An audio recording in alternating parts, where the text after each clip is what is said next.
The scariest surgeon on earth. Not gonna lie to you. As I look at this thumbnail, I am really confused. There's so many assumptions going on, running through my head where it's like, yo, overall, whatever is going on, dude, I take it the surgeon is going to be the villain. I mean, from the title of the video, I don't know what's going on. But you know what's really trippy to me? Like, surgery is always a thing that going under, I should say, if you have to go under, go under. That's always been the creepiest shit to me because don't get me wrong, if I had to go and it was like right there, hey, I'll take that fine, as long as there's no pain with it. If it was like I just happened to go that way, cool, I didn't know about it. But the things that really get me the most is like, yo, I have no idea what you're doing to me. I hope, like, my faith is legit in your hands at this point, most of the time, depending on why you go under. But either way it go though, yo, I hope you do a good job. I hope you fix whatever needs to be fixed. I hope you're not violating the hell out of my body, and then get the hell out of my body. This is like a crazy thing because you don't know what the hell went on when you wake up. I don't mean to get all dramatic on you. And you know what's crazy? Wasn't it like recently, like I don't want to say gynecologist. Well, I don't know what kind of doctor, but wasn't it like recently one of them who was putting this little wiener in people's mouth while they was under whatever? I didn't look too much into the story, but I was like, yo, fucking humans. But either way it go though, excuse my language, but check out the scariest surgeon on earth. Didn't mean to get all YouTube dramatic on you like that, but yo, let's go ahead and start the video. In 2019, a family of 4 moved into a new house in a quiet suburb in Hawaii. They loved it until they discovered the dark secret their house held. This story is easily one of the spookiest true stories I have ever come across. But before we get into today's story, if you're a fan of the strange, dark, and mysterious delivered in story format, then you've come to the right place because that's all we do, and we upload once a week. So, if that's of interest to you, when the like button calls your restaurant to place a very long and complicated order for delivery, let them finish in their entirety before telling them they are outside of your delivery range. Also, please subscribe to our channel and turn on all notifications so you don't. Sounds like you really meant it, and I'm not gonna lie, guys, it has me thinking about the secrets in my own home that I do not know about. Hopefully there's none, but I'm gonna need for a choice. In 2018, James and Brittany Campbell jetted off to the very famous Little Vegas Chapel, which is located just off the Las Vegas, Nevada Strip, and they got married by a man dressed up as Elvis Presley while the couple stood in front of a pink Cadillac. While their wedding was certainly not traditional by Western standards, it somehow seemed fitting for the newlyweds. After all, they were not a traditional couple. Brittany, who was 36 years old, was extremely energetic and outgoing and bubbly, and she even referred to herself as being a little crazy. As for James, who was 35 years old, he was reserved and quiet and kind of analytical and would rarely act on impulse. And on top of these two just being complete and total polar opposites, they had actually dated previously back in high school, and it had not worked out. They had broken up and gone their separate ways, not expecting to see each other again. But nearly 2 decades later, they randomly reconnected, and this time they had something major in common. James was a single father of 2 young boys, and he was desperately looking for a partner to not only share his life with, but someone who would come in and help him raise his kids. As for Brittany, she too was single, and she really wanted to be a mother. And so the timing of their reunion was... It's crazy how as time goes on, we as humans, look, we get more desperate. Some of us don't, but we get more desperate for that one to come home to and build a family with. But when we are in our prime, whew, you can't. Good luck taming one of us. I said it like we're animals or some shit, but wow. And she really wanted to be a mother. And so the timing of their reunion was perfect. A year after the wedding, James, who was serving in the US Navy, was given orders to spend a couple of years working out of a naval base in Hawaii. So the family of 4, along with their little cat named Mr. Franklin, packed up all of their things and left the mainland of the United States, and they landed in Honolulu, which is the capital of Hawaii. Hey. The family would move into a modest 2-story home located just a couple of minutes drive away from the airport. The house was located at the end of a cul-de-sac in this very quiet and safe neighborhood that really didn't look like the type of neighborhood you would expect to see on a beautiful Hawaiian island. It really just kind of looked like typical American suburbs with all these cookie-cutter 2-story houses right up next to each other on either sides of the road, and out front everyone's got a white picket fence. But for the Campbells, who had never lived in Hawaii before and were used to living on mainland America, it was actually kind of nice to move into this neighborhood and have it look kind of familiar. And so before long, the Campbell family loved their new Hawaii house. That is, it was actually kind of nice to move into this neighborhood and have it look kind of familiar. And so before long, the Campbell family loved their new Hawaii house. That is, until they learned their house had a dark secret. It all started in June of 2019, so not long after the Campbells had moved to Hawaii. Brittany, she had to go into the garage to get something. Now, their garage was attached on the left side of their house if you were looking at their house from the street, and there was a door on the first floor of the house that led into the garage. And so Brittany, she walked across the first floor, she opened... Wait, one more time, my bad. Brittany, she had to go into the garage to get something. Now, their garage was attached on the left side of their house if you were looking at their house from the street, and there was a door on the first floor of the house that led into the garage. And so Brittany, she walked across the first floor, she opened that door in the house, she went into the garage, she flipped on the light switch, and what she saw all over the garage made no sense to her. They still had a bunch of moving boxes that they had not unpacked since they'd only been in Hawaii for a matter of weeks. And so all these unopened boxes, they had just kind of stacked up inside of the garage. But when Brittany had turned the lights on and looked into the garage, she saw nearly all of those boxes had been toppled over and lots of the contents inside of these boxes had spilled out onto the ground. But even more bizarrely, it looked like it wasn't totally haphazard. It looked like someone had intentionally kind of sifted through the boxes and taken out random objects and put them into strange piles that didn't make any sense. The objects were not alike. Or they had taken the objects and kind of stood them up in these strange arrangements, almost like they were being laid out for a garage sale. And so Brittany immediately just turns around and she leaves the garage, she goes to the other side of the house and she gets her husband, she brings James back and he looks inside, he's just as shocked as she is, and the two of them immediately just go into the garage and begin looking through all of the stuff to see if anything is missing. Now, it was pretty difficult to tell if something had been stolen, but they did have some valuable stuff that was in those boxes that had been pulled out and was lying on the ground, and that wasn't missing. And so that was a pretty good indication to James and Brittany that this wasn't a robbery. And so the only... Yeah, that'd trip me out even more, because I would really think like, yo, there's a squatter in here, dog. Because just like you said, rummage through and purposely look like, yo, someone was looking for particular shit and making specific ish. Yeah. I'm getting squatter, but I know Mr. Baller wouldn't open it like, yo, spookiest real story ever from just a squatter. But oh my gosh, you know what I'm thinking? You don't care. Hey, I don't care neither. But no, I'm thinking it's gonna be I'm getting some horror movie. Hear me out. I'm getting some failed surgeon who was just not doing so good, so they decided to do it out of their home. But I take it there's someone under the home doing this shit. Let me stop. Let me stop. I'm gonna just watch the video, but yeah, I'm getting some horror movie vibes here. Not gonna lie to you. That had been pulled out and was lying on the ground, and that wasn't missing. And so that was a pretty good indication to James and Brittany that this wasn't a robbery. And so the only other thing they could think of would be that their two young sons must have come in here and been goofing around and pulled the boxes over, and so this is their doing. But when the parents confronted the two young sons, they said they didn't do it. Brittany believed them, but James didn't necessarily. He thought they could be lying about it, and if they were telling the truth, then, you know, maybe one of their pets had gotten into the garage. Because you don't want to panic. You got to find something logical and attach to it. Like, you have to, dude.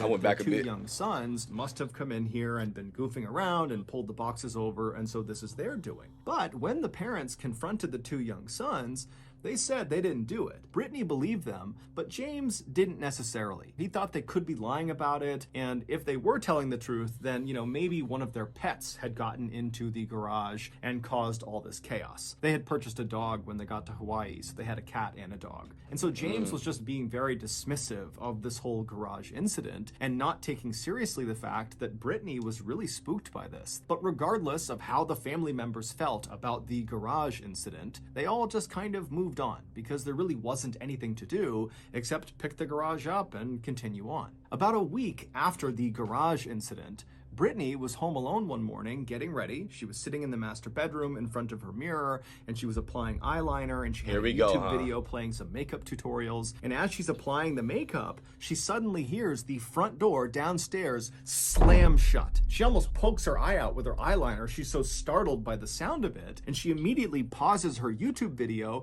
and she calls out for James and her sons, believing they must be home and somebody slammed the door. But when she calls out, she gets no response. Now immediately Brittany is going through all of these different rationalizations, like, okay, maybe James and the boys opened the door, they got something or put something in the house, they slammed it and they left, and so that's why they didn't hear me call their name.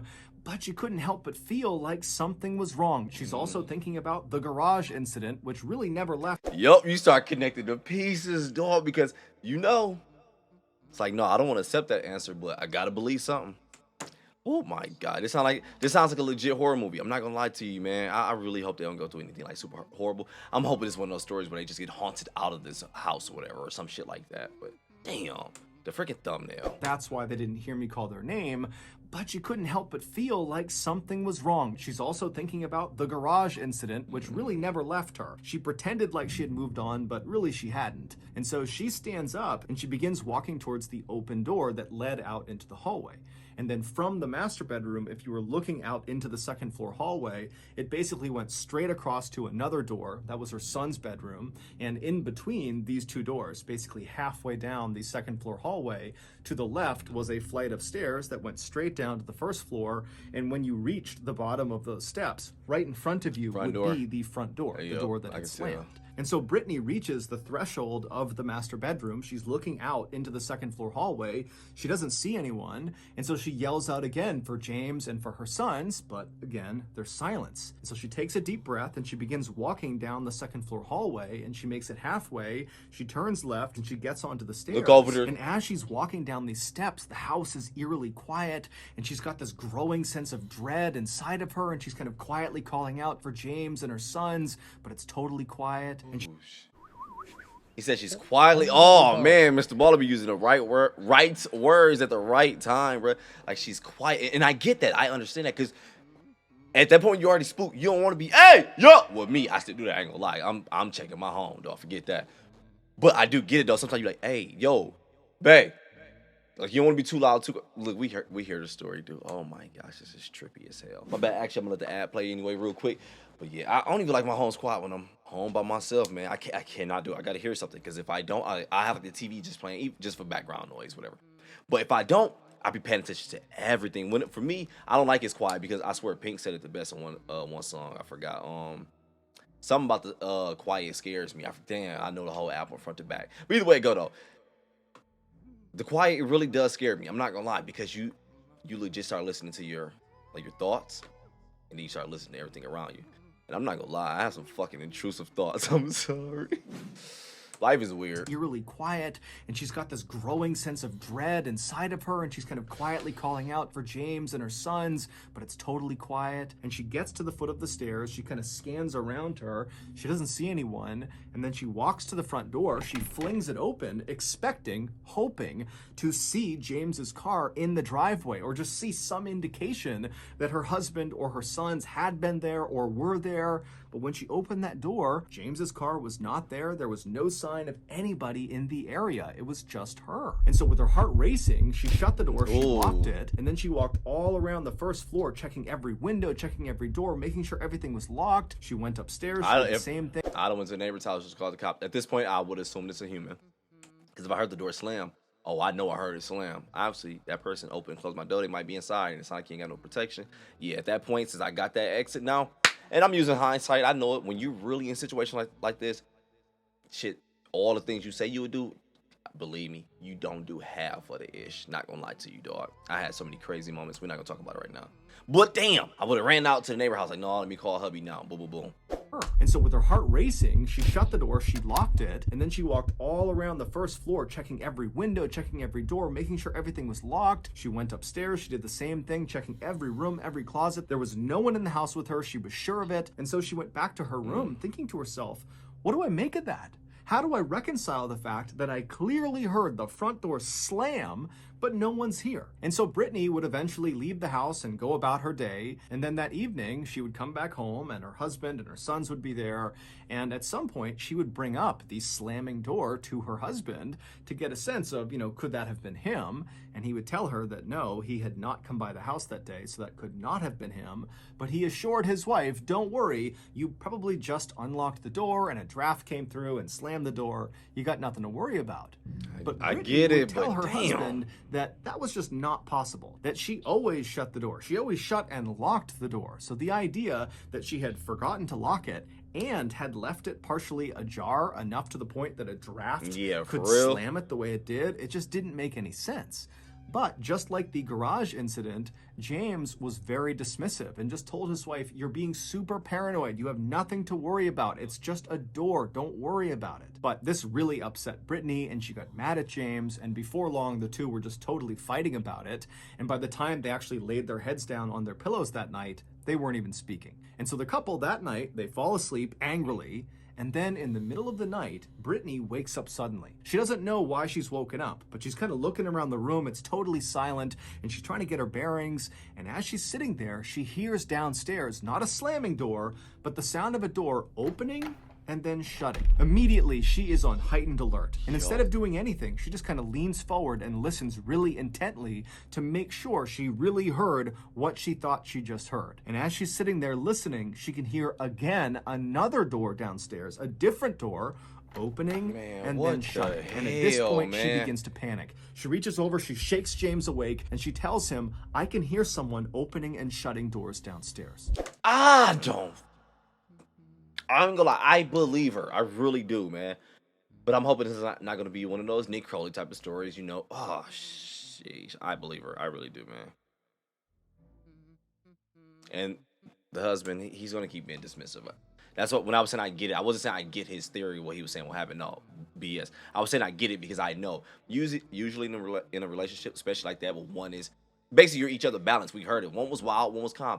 Usually you will have one, just like my girl in my relationship. She's the one that would have been doing the same thing, like chill out, you tripping. This not happening, boom, boom, boom, and it will pee you off because like I know what the fuck I heard. Opening and then shutting. And at this point, she begins to panic. She reaches over, she shakes James awake, and she tells him, I can hear someone opening and shutting doors downstairs. Now, James was not remotely thrilled to be having this conversation. He was still mad at his wife for being so paranoid about the door. See, but that's why I would really believe her, man. In the middle of the night to his wife freaking out about more doors being open and shut, he was just really upset. And so he sits up, he's totally annoyed, and he's not ready to really take seriously anything Brittany is saying. And Brittany's picking up on this. And so finally, she just says, James, did you lock the front door before you went to bed? And so James is like, yes, I locked the front door. I'm telling you, you're hearing things. There's nothing going on in this house. But Brittany was not convinced. And she says, you know what? You can think nothing's going on, but I'm going downstairs to make sure no one is in this house. And so Brittany would get out of her bed. Nah, bro, don't let her do that. Open you door do it. That led into the second floor hallway. Even if you don't believe her, man, you still, no, I would. I'm not gonna send my girl to check if she hears something in the house. Brittany would get out of her bed. She'd walk over to the open door that led into the second floor hallway. And as soon as she looked out, she didn't see anything. She didn't hear anything. And so very slowly, she began walking down the second floor hallway until she reached the top of the stairs. And at that point, she turned and looked downstairs into the pitch black first floor. She was terrified, but she knew she had to go down there to make sure her family was safe. And so down the stairs she went. And when she got to the bottom of the stairs, she saw right away the front door was unlocked. Brittany's thinking, why would my husband tell me he locked the door if it's not locked? And so then Brittany's thinking, okay, my sons must have gotten out of bed and they must have unlocked the door. That's what I'm hearing. I'm hearing these doors opening and shutting because my sons are down here somewhere and they're the ones causing all this noise. And so Brittany kind of felt relieved for a second because this seemed like we what need must closure, man. Oh my gosh, man. The reason why this is really tripping me out right now, because I was just watching this podcast on the same issue. We're gonna talk a little bit of issue, we're gonna fast forward. Listening to this podcast, you watch them now, you know what I'm talking about. Either way, go. I was watching one, and I was kind of talking about the same thing. It was some true crime ish, but he's basically talking about how we do that as humans, and it's really common. It's like, yo, no matter how much a bullshit situation happened right now, if I do not have a way to explain it to not even you, like myself, to make it make sense, I'm gonna find something that deep down you go, no, like, That's not what really happened. But it makes sense though. It's logical. I don't know. I just picture this won't really happen. I hope. I'm picturing like a dinosaur head come in through the house. Boom, go back out. This sounds stupid. I'm just trying to use something really illogical here. A dinosaur head. Boom, through the window. Rah rah rah. I'll record. Come out. Oh shit, elite. So I'm tripping out, and my girl asked me, "Yo, what happened to the window?" No, this is kind of a bad analogy because I'm sticking to the fucking story. I saw this fucking dinosaur. Okay, bad story. There's no way I'm telling a different story. Okay, no, better example. Let's use something that happened in real life. Boom. So I heard a voice downstairs. I'm not gonna lie to you before, and it is sound like a kid laugh. I'm not gonna lie to you. But the only thing that made sense to me is when I went downstairs, because downstairs is where our kids play. When I went down there, their TV was left on. No one was in the home but me. This was about a month ago. It's really not that scary. No one was in the house but me. So I hear this laugh. I'm like, okay, the hell, that kind of sounded like a kid, whatever. So it's like, let me just go downstairs because I already knew the TV's gonna be on. Y'all down there, the TV's on. But you know, Netflix, whatever, what it does is, if you're not watching it, hey, are you still watching? Give you that message or whatever, right? So as I see that on the TV, I'm like, okay, you know what? The only thing that makes sense logically to me right now is it just went to that mode. So right as I heard some kid laughing, which I assumed to be inside of this TV show that was going on, then right as I heard it, that's when it kicked to that mode. So okay, now as I went out to check, I just so happened to go down at the time where, bam, it just started, and I heard that, because that's what made sense. There's no fucking way I actually heard a kid down there laugh. That was a better way to tell it, right? Stop playing with me, dog. Fucking dinosaur head. But hey, who knows? At the end, I could probably be eating my words, but I believe Brittany. I really do.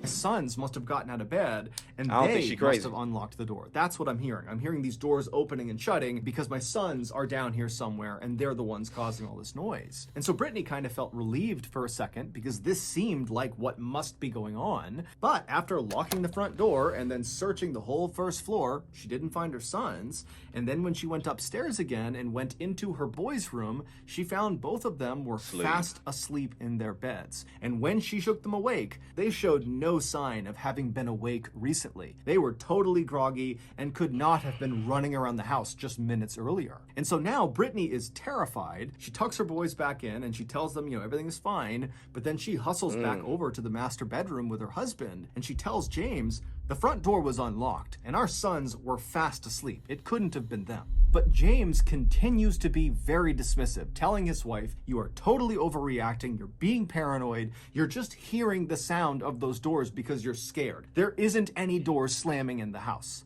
And as he's saying this, their back sliding door downstairs that led to their backyard suddenly slammed open and then slammed shut. And as soon as this happened, James, who had been so dismissive and totally skeptical, oh, come on, James. I thought he said he was again. My bad. I'm sorry. I thought he said he was dismissive again. My bad. Overreactive. That boy. Whoa. Okay, we got an ad coming up anyway. I'm gonna let it play. Let this ad play, dog. Oh wow, James. My bad. I got pissed for a second. My bad. I couldn't even control it. Legit. Not even was trying to overreact to you. That shit just jumped out. My body was like, hell no. I knew the alpha male was somewhere in there. Stop playing. I was like, boy, get up, dog. Totally skeptical, he instantly changed and he looked at his wife and he said, you stay right here. And he jumped out of his bed and he ran out of the bedroom. A few minutes later, he would come back into the master bedroom and he would tell his wife that, yeah, the back door, it was unlocked, but it was shut. I'm sure you just forgot to lock it, and the same draft that is opening and shutting doors, probably opened and shut the back door too. So we got nothing to worry about. The house is locked right now. Let's just get in bed and go to sleep. And at this, Brittany is incredulous and she says to her husband, you gotta be kidding me. There is something weird happening in our house. Doors are opening and shutting. We had that thing with the garage. You can't act like nothing is happening. And this, in turn, turned into a big fight. And so before long, the parents weren't even talking about who opened and shut the doors downstairs. They were just fighting with each other. And then eventually, they were just so tired that they gave up and they both went to sleep. For the next few weeks, nothing happened inside of the house. Brittany, though, continued to obsess over who or what had been causing those doors to open and shut, and then also, what happened in the garage, what caused all that stuff to fall out and wind up in these strange arrangements. Meanwhile, James continued to be unbelievably dismissive and did not want to talk about the potential for something strange happening in their house. But something strange would happen to just James without Brittany around, and that would be the first time that he would get really spooked. And I'm getting Amityville, dog. What the hell, man? Today's video is... I'm gonna leave all the links for Mrballen sponsors in the description below. Or click the link in the description below. Okay, back to the story.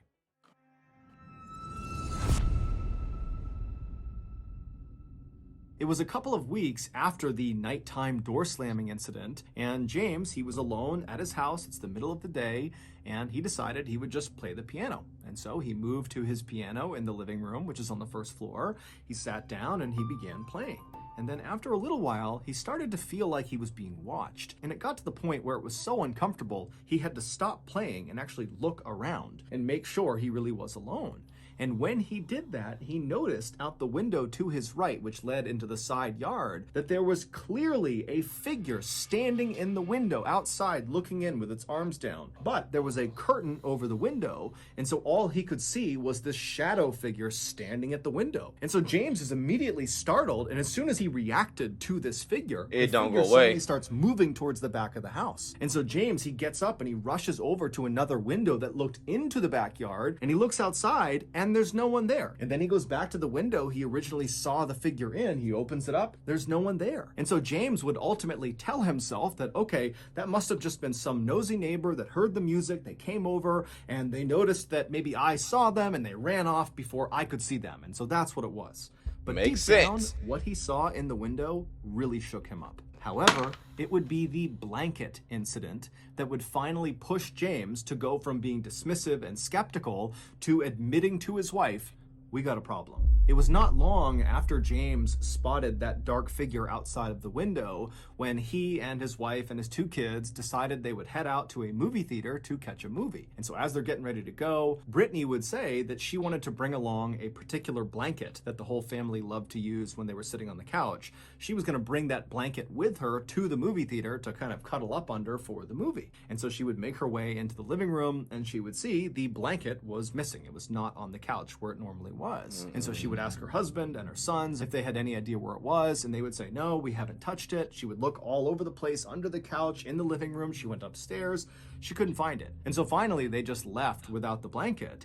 But when they came back that evening, there on the couch, folded up Was neatly, the blanket. was this no. blanket. Everybody knew that blanket had not been there when they left. So how did it get there? For the next few weeks, the parents did their best to put on a brave face and tell their kids that everything was okay, but the parents and the kids were all terrified to be in that house. And that's because at night, the doors continued to open and shut. Their dog periodically would just start barking in the middle of the night for no apparent reason, and they would all get this awful sense that they were being watched all the time in their house. And so finally, by September of that year, the parents decided, we just have to get out of this house. We cannot be here. We need to take a break. And so they packed up their stuff and they flew to mainland America, where they stayed with some family for a week. On September 20th, they hopped back on a plane and they flew back to Honolulu. And as they're driving from the airport to their house, Brittany and James were just kind of secretly hoping that, you know, whatever weirdness was happening in their house would just magically stop once they returned. But as soon as James turned onto their street and they could see their house, they knew that was not going to be the case. Because you as can they feel began that presence, driving up I'm their telling road, you, man. they could see James's very nice road bike was laying on their driveway. And so Brittany, she turned to her husband, and even though she knew the answer, she said, James, were you riding your bike before we left? You know damn and well I James, wasn't. who doesn't even look at his wife, just shakes his head. No, he wasn't. And so James drives all the way down the road. He turns into the driveway, which is lined up right with the front of the garage door. And after James parks the car, he hits the garage door opener button. And so as James is sitting in the driver's seat, It's cleaned up. right next to him, the kids are in back. They're watching as this door is raising right in front of them. And as soon as they can see into the garage, they see everything in their garage has just been completely trashed. Things are not just dumped out, but things have been ripped apart and shredded as if a wild animal had been let loose inside of the garage. James immediately said to I his would not wife, go back in "We've this been house." robbed," and then he hopped No. out of the car and then turned and told his kids, "You stay in the car, do not get out." And James, he went over to the side of the house and got a sledgehammer for protection and made his way to the front door. Meanwhile, Brittany would be on the phone with 911 to report that someone had broken into their house. A few minutes later, James was inside of his house and he saw the entirety of his house was just like the garage. It had been completely ripped to shreds. But amidst the chaos were those kind of strange piles of random objects, much like they had seen in that first garage incident where the things inside of the boxes had been stacked in kind of strange piles and arrangements. And so James is looking around his first floor and he's seeing stacks of coasters and books and electronics. But what really got James's attention was that on various surfaces, there were these medical vials of drugs or chemicals that were placed all over the place. And he knew that was not his family's. Someone had brought those vials into this house. James would make his way up. I do think it's human. I do think that it is a human, but I do feel like they're living in that home somewhere where they have some kind of secret way to go in and out of wherever they're going or making it to work their way around this home. I do feel like it's human, but there is that percentage of me, I'm not gonna lie to you, that's making me think a couple things. No, I don't think this. I don't think anyone's going crazy because they're all experiencing it. So I don't think at first I was wondering that, but I'm not thinking that anymore. But I do think there is something paranormal going on here a little bit. I'm not a full believer in that, but a little bit I am. Drugs or chemicals that were placed all over the place, and he knew that was not his family's. Someone had brought those vials into this house. James would make his way up the stairs to the second floor landing, and right away he could tell, the upstairs had all the hallmarks of being destroyed as much as the first floor. But when he went left and went into his boys' room, he saw that room was pristine. In fact, it had been cleaned. The boys' laundry was neatly folded on one side of the room, their beds were perfectly made with military precision, and all of their toys and different things that were normally all over the floor were neatly put away in the places they should go. And so James would turn around and leave his boys' room in absolute astonishment, and he would walk across the second floor hallway into the master bedroom. And what he would find in there would make an already terrible situation much, much worse. The master bedroom was destroyed like the majority of the house and garage, except the top of their bed was not covered in junk. Instead, on their bed was this towel that had been neatly laid out, almost like a tablecloth. And laying on this towel, neatly spaced apart, Tools, kind of perfectly utensils. arranged, were a bunch of knives. And Stop then playing. next to the knives, still on the towel, was a laptop that the Campbell family owned, but they didn't use it. It did work, but it just kind of sat in the master bedroom. And this laptop was sitting on this towel, and it was open, but the screen had turned off. And so by this point, Brittany had come upstairs. And so Brittany and James, they walk over in horror to this layout on their bed, and they click the keys on the keyboard of their laptop, and it illuminates the screen and shows whatever was being worked on last. And it's this long, long Word document that neither of them made. They scrolled to the top of this document, and the document was titled The Omnivore Trials, and then below that it said A Rehabilitation for Rat-like People. And then below that, the entire document was kind of like a diary. It was a whole bunch of observations about so-called specimens, and these specimens were very clearly the Campbell family. And these observations made about the Campbell family were very intimate. In fact, the only way to garner these observations were if you were watching the Campbell family right up close, almost on an hourly basis for days, weeks, months at a time. These observations ranged from what time the Campbell family liked to watch TV, I knew to it what to a T. James I and knew it. Brittany talked about behind closed doors in their bedroom, including their struggle to have a child, something they were not talking about to their family. But in this document, the author of the Omnivore Trials would talk about how the creature, which was referencing Brittany, needed to stop trying to have another baby and instead focus on the children she already had. Toward the end of this really lengthy document, the author of the Omnivore Trials came to a shocking conclusion. that in order to rehabilitate these rat-like people, the Campbells, the author would have to perform several surgeries on the specimens.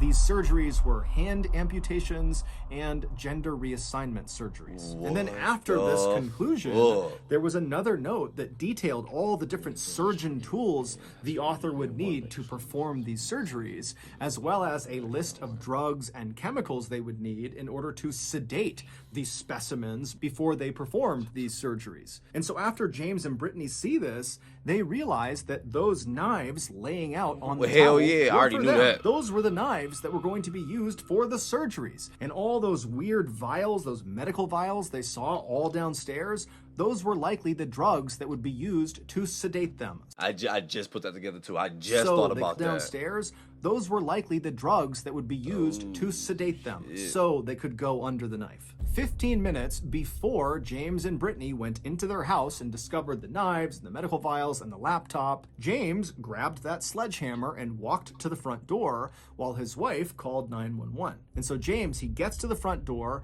he puts his key into the lock, he unlocks it, and with the sledgehammer in one hand, he attempts to push the door open. But despite the door being unlocked, he can't open it. There's resistance behind the door. And so James kind of gets down and he presses as hard as he can into the door with his shoulder until finally it opens up just a crack and James can see into the house. And so James, as he's pressing the door barely open, he's staring into this crack, trying to make out what's going on inside of his house. And then suddenly a set of eyes meet his from behind the door. And before James can do anything, this man that is standing inside of his house says to James, "This is not your house," and then proceeds to push the door shut on James. James, in an adrenaline-fueled fury, smashed the door open, Hell yeah, it's mine. grabbed this guy, I paid and for yanked him out of the house and threw him onto the front yard. Ugh. And then James, with his sledgehammer, would stand in front of this guy between him and his kids and his wife, and he would say, "If you go anywhere, I'm going to have to attack you with this." But I'm the already intruder, attacking you, this crazy. guy, whose name was Ezekiel Zayas, he was a 23-year-old young man, he would just stand on the Campbell's property staring directly at James, unblinking. And then a couple of minutes later, the police would show up and Ezekiel would not put up any fight. He I thought it was a ghost the whole time.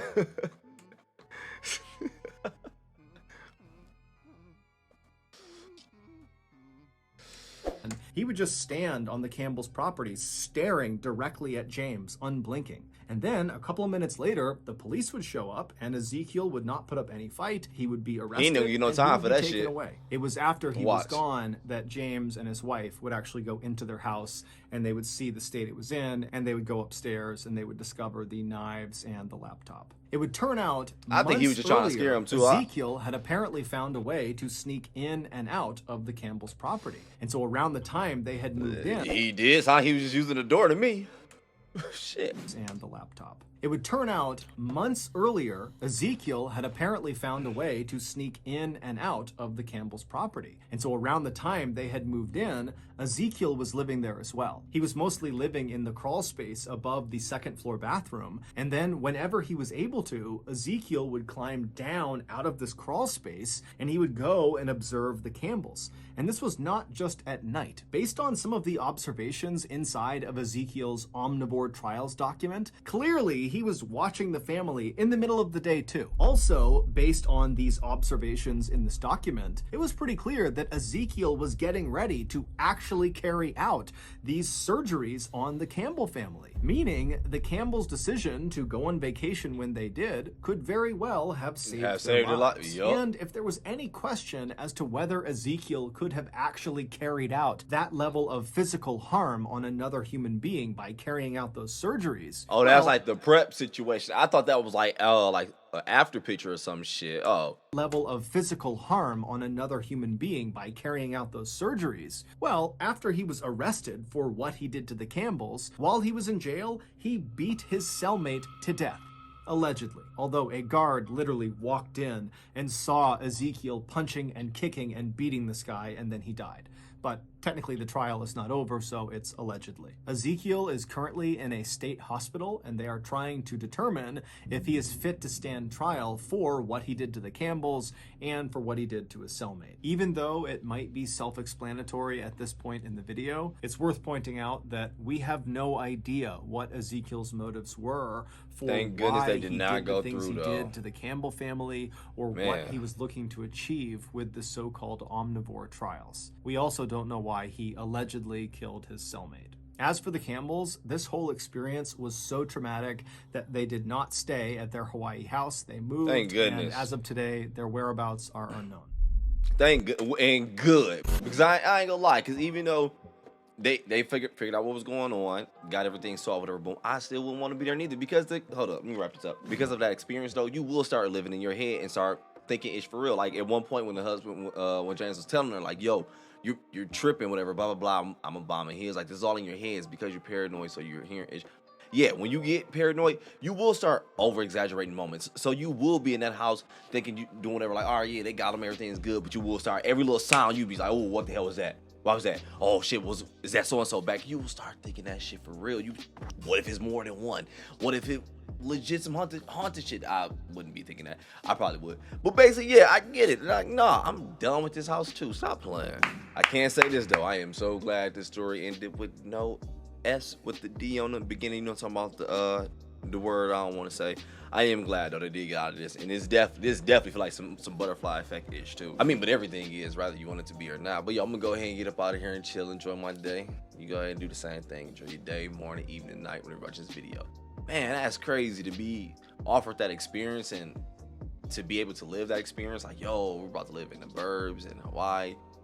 Yo, freaking fire, which should have been an amazing time in your life. It's like, wow, it became the worst time of our freaking life, I think. Gosh, but yo, glad everybody all right though. If you enjoyed the video, go ahead and get up out of here, click that like, I appreciate it. But I'm out. Hey, I ain't doing no more intros neither, because I thought this shit was gonna be about a damn surgeon.